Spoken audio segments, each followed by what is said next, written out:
Olá pessoal, tudo bem? Então a aula de hoje é sobre a crise do sistema colonial no Brasil. Vamos falar um pouquinho sobre as questões que envolvem o período pré-independência do Brasil, alguns problemas que vão levar à independência do Brasil. Como vocês já sabem, o processo de independência desse país é diferente de todo o contexto da América Latina, então a gente vai explicar algumas coisas que demonstram o porquê que isso acontece. Fora que a organização colonial, o sistema colonial implantado pelos portugueses é diferente dos espanhóis, mas mantém o mesmo cerco, a mesma força, né?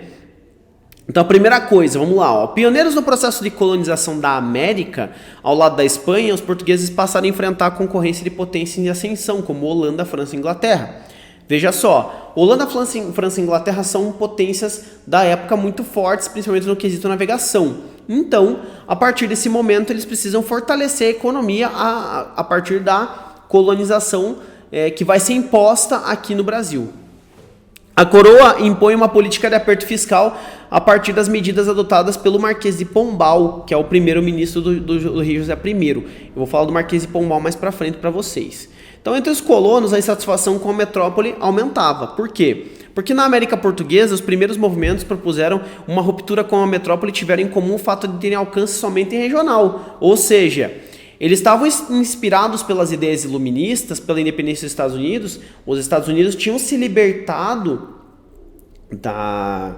do jugo inglês justamente com o intuito de fortalecer o comércio para fazer um comércio a nível mundial, para que eles possam ter autonomia, para que eles pudessem se estabelecer. Isso influencia então diretamente a organização desses grupos aqui no Brasil, que vai fortalecer alguns movimentos que vão ser citados mais para frente. Deles participaram diferentes grupos sociais. Em Minas, os setores privilegiados da capitania, né, o que a gente pode identificar como uma espécie de uma burguesia, e grupos populares, incluindo pessoas escravizadas na Bahia, tá? Uma rebelião mais popular. Então veja só, o que acontece. Qual que era o problema que Portugal vai encarar, que vai acabar desaguando para a gente?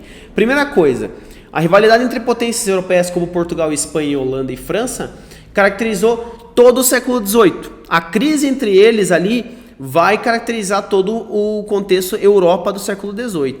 O destaque principal a gente dá para a disputa entre França e Inglaterra. Os franceses, eles queriam exercer influência sobre outras monarquias europeias como a Espanha. Eles estavam buscando isso. E os ingleses estavam buscando vantagens no mundo ultramarino. Desde o século XVI eles tinham se tornado ali, século XVI para o XVII, tinha se tornado a maior marinha mercante do planeta, no caso. Então eles já tinham um domínio oceânico muito grande, uma influência muito grande desde o século XVII. Aí, pressionados desde a metade do século XVII, os portugueses vinham se aproximando da Inglaterra, assinando tratados comerciais que beneficiavam principalmente os britânicos. O que acontece? Eles vão assinar o Tratado de Methuen em 1703. O que é o Tratado de Methuen? O acordo estabelece o fim de qualquer restrição à entrada de vinhos portugueses na Inglaterra e de tecidos ingleses em Portugal. Em outras palavras, o tratado abria os mercados para portugueses e ingleses para a circulação desse produto. Então o que acontece? O mercado português recebia os tecidos ingleses e o mercado inglês recebia os vinhos portugueses. Porém, o que acontece? O Tratado de Methuen fica prejudicial para a economia portuguesa porque o volume de tecidos que vinha era muito superior à quantidade de vinhos que ia. Então, o que acontece? Para eles não foi vantajoso. Isso vai causar uma crise comercial na política portuguesa. Essa crise comercial, eles vão querer descontar onde? Nas colônias. E aí eles vão começar a desenvolver vários tipos de impostos diferentes em cima dos mercados coloniais. A primeira coisa que vai complicar a vida dos portugueses é porque há uma queda na produção aurífera. Diminui a produção aurífera de Minas Gerais, já não tem tanto ouro, se explorou muito desse ouro, foi criando mecanismos para que esse ouro pudesse ser levado para Portugal e não ficava aqui. Fora que as taxações, se tinha a taxação do quinto, por exemplo, do ouro, era muito caro. E aí, o Sebastião José de Carvalho e Melo, que é o nosso querido Marquês de Pombal, foi ministro do rei Dom José I, ele vai ser o cara que vai começar a criar mecanismos para poder levar esse ouro, a maioria desse ouro, depois principalmente ali de alguns problemas de Portugal que são de ordem natural, como o terremoto de 1755. Ele vai ser responsável por reformar Lisboa em um ano, usando o ouro brasileiro. Então veja, o que era o rolê? Ele tinha o objetivo de reforçar o controle sobre a colônia portuguesa na América. Como que ele fez isso? Algumas medidas do Marquês de Pombal. Primeiro, decreto oficial de 1758 proibindo a escravização de indígenas na América Portuguesa, medida que impulsionou o lucrativo tráfico de escravos africanos. Para eles era muito lucrativo. Então, graças às medidas do rei Dom José I, no caso, na figura do Pombal, vai proibir o escravidão de indígenas e vai fortalecer a escravidão de povos vindos da África. Essa exploração desses povos vindos da África vai ser causada, então, por essa medida, por essas instituições. Isso vai fortalecer, vai fazer com que venha cada vez mais populações nesse contexto. Em 1751 são criadas as casas de inspeção de tabaco e do açúcar, que eram para solucionar dificuldades para a exportação desses produtos, o que deu exclusividade para essas casas fazerem também o transporte desses produtos, o que não impediu eles fazerem as taxações. E aí, para reforçar o monopólio comercial português, criou as casas, criada a Companhia Geral do Grão-Pará e do Maranhão e a Companhia Geral de Pernambuco e Paraíba, que eram muito importantes para poder você fazer essa organização desses produtos que iam para Portugal, que iam ser comercializados mais para frente. E aí, em 1759, mais uma medida pombalina, com o intuito de reforçar a centralização político-administrativa na figura de um déspota mesmo, eles vão pegar e vão expulsar os jesuítas de Portugal e dos domínios coloniais. Esses jesuítas, inclusive, tinham uma guarnição de algumas missões jesuíticas com indígenas, né? Então eles acabam sendo expulsos, o Marquês de Pombal vai atrás deles. A partir disso é criado o Real Erário, em 1761, que tinha a função de cobrar esse quinto do ouro, combater a sonegação fiscal e o contrabando. Em 1763, a sede do governo muda de Salvador para o Rio de Janeiro. Isso vai causar transformações importantes nos cenários brasileiro e internacional, apontando para o fim da dominação portuguesa no Brasil, né? Então eles são influenciados pela independência dos Estados Unidos, pelos interesses das indústrias inglesas em conquistar o mercado consumidor nas colônias e principalmente pela insatisfação das elites de algumas capitanias com exploração colonial. Tá? E isso vai causar, então, a exploração do ouro em Minas Gerais, ela gera uma rica elite urbana. Ela era formada de grande parte por contratadores, homens de prestígio que recebiam da coroa o direito de cobrar impostos à população mineira, e esses caras mantinham esses privilégios a partir disso. Com o progressivo esgotamento das minas a partir de 1760, por consequência, você tem a queda na produção de ouro. Com isso, você reduz a arrecadação dos tributos por esses contratadores, tá? E aí, por si só, a diminuição do valor do ouro, de ouro repassado para a coroa. A coroa portuguesa vai querer cobrar esses contratadores, independente se tem ouro ou não. E aí, as dívidas deles vão continuar e vão chegar na casa de R$1 milhão com a coroa portuguesa, né? E aí, o que acontece? Em 1788, você tem a chegada na região das Minas Gerais do novo governador da capitania, o Visconde de Barbacena, e a sua tarefa era cumprir a lei da derrama, que era uma tarifa, que obrigava o pagamento de 100 arrobas de ouro anuais para a coroa portuguesa. Ele tinha essa função de arrecadar isso de alguma forma lá. Então veja, a queda da produção do ouro, que era uma forma de Portugal se libertar desse domínio, agora já estava sendo um problema, um empecilho muito grande para eles. E aí, quando foi anunciada a cobrança dos impostos atrasados, seria feita em 1789, que foi acompanhada de uma ampla investigação sobre o contrabando na região, destacados membros da elite colonial e econômica de Minas Gerais passaram a se reunir na cidade de Vila Rica e planejar um movimento contra o domínio colonial que ficou conhecido como a Conjuração Mineira.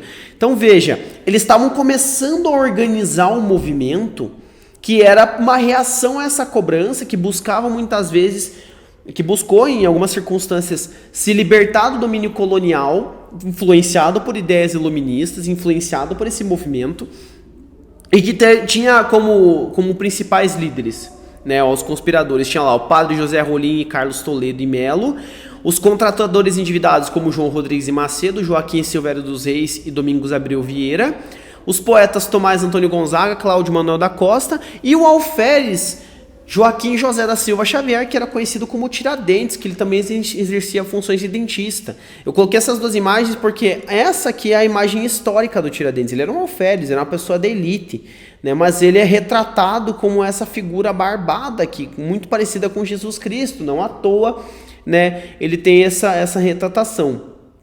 Todos eles, muitos deles no caso, eram influenciados pelos ideais iluministas de liberdade e igualdade e pelo movimento de independência dos Estados Unidos. Porém, o X9, né? X9 morre cedo. Aí o que acontece? O plano dos conspiradores era o quê? Proclamar uma república em Minas Gerais. E aí eles estavam esperando o apoio das províncias de São Paulo e Rio. Porém, alguns deles eram contrários à escravidão, a maioria era dona de escravos, e aí muitos deles defendiam a sua continuidade. Então não era um movimento de abolição, não era um movimento abolicionista. Tem que pensar nisso também. Os conjurados então propunham perdão das dívidas com a Fazenda Real, o incentivo à instalação das manufaturas na capitania, a liberação do distrito diamantino para todos os mineiros, e né, no caso então poder morar ali, era próximo à Vila Rica, e a fundação da Universidade de Vila Rica, uma primeira universidade ali. E aí, aqui até coloquei a imagem, ele para ser um Inconfidente Mineiro, você tem que andar como se estivesse com o santinho do Paoco incomodando no quadril. Por quê? Porque uma maneira que esses caras encontraram de traficar ouro, para não precisar pagar o quinto para a coroa, era o santo do Paoco, foi usado na revolta de Vila Rica e depois foi usado também nesse momento aqui. O que era? Eles pegavam um santo, e esse santo era oco por dentro, eles enchiam de ouro. E aí, ninguém nem desconfiava que aquele santo tivesse alguma coisa dentro, colocava dentro o ouro lá e era isso. Então o santo tinha essa parte interna toda feita em ouro. Por isso que quando você fala santo do pau oco para a pessoa, é porque a pessoa é um santo, mas nem tanto, né? E aí, o que aconteceu? Os conjurados decidiram que o levante iria ocorrer no mesmo dia da derrama.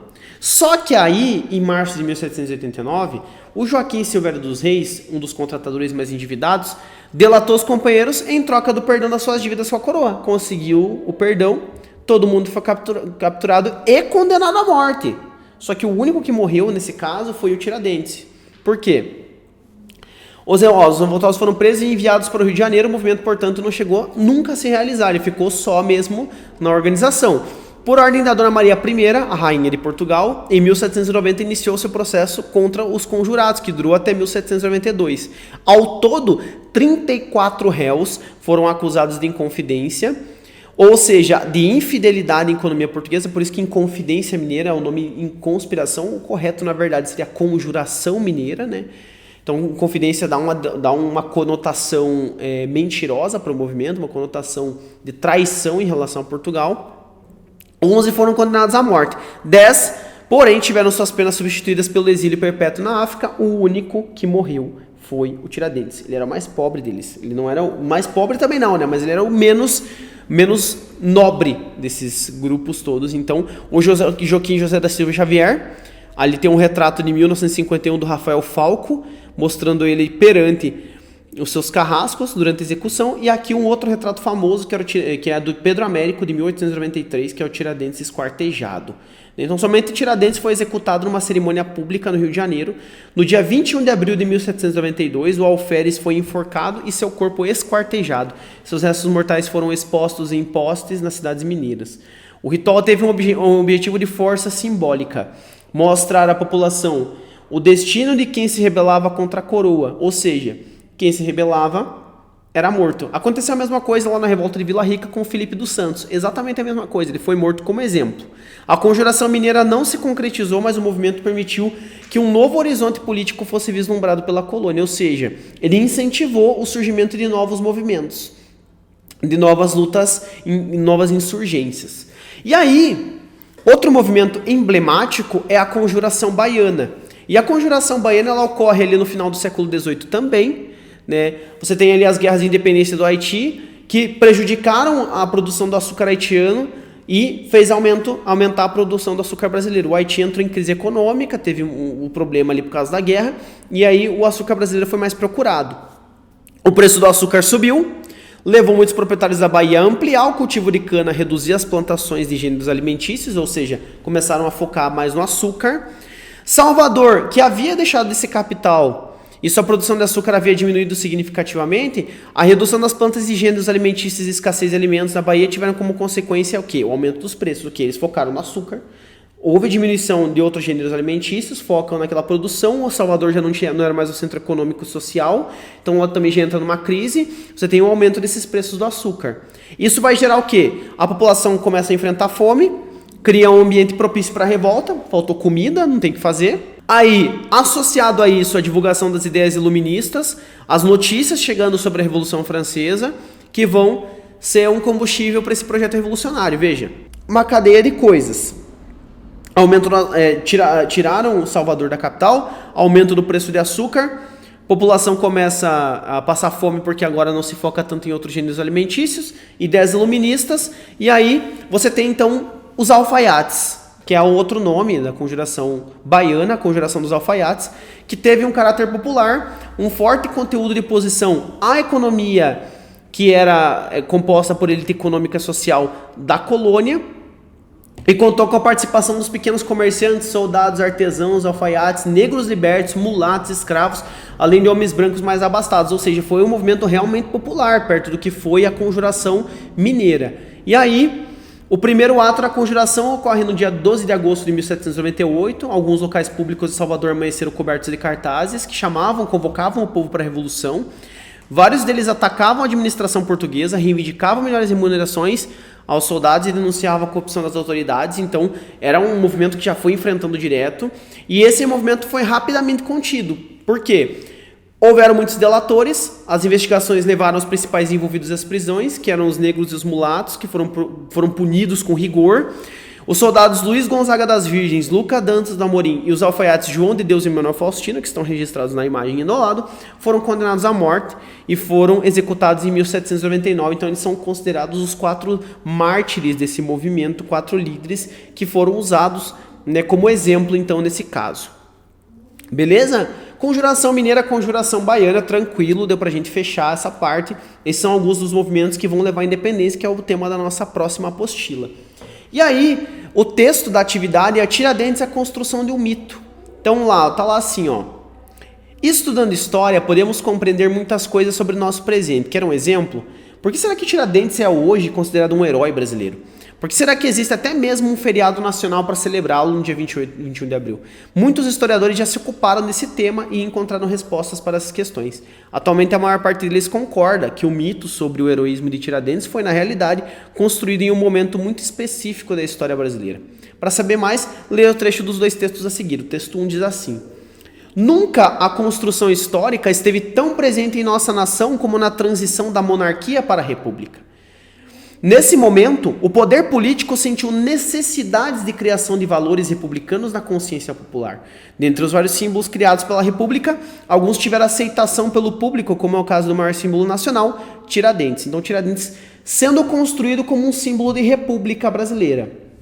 No segundo texto, na figura de Tiradentes, todos podiam identificar-se. Ele operava a unidade mística dos cidadãos, o sentimento de participação, de união em torno de um ideal, fosse ele a liberdade, a independência ou a república. Era o totem cívico, não antagonizava ninguém, não dividia as pessoas e as classes sociais, não dividia o país, não separava o presente do futuro. Olha só que visão ufânica, que visão bonita que se tem sobre a figura de Tiradentes. E aí, então, a atividade que vocês têm que fazer é uma análise desses 2 textos, vai ter as questões que estão apresentadas lá na apostila. Qualquer dúvida, estou à disposição. Um grande abraço a todos e até a próxima aula.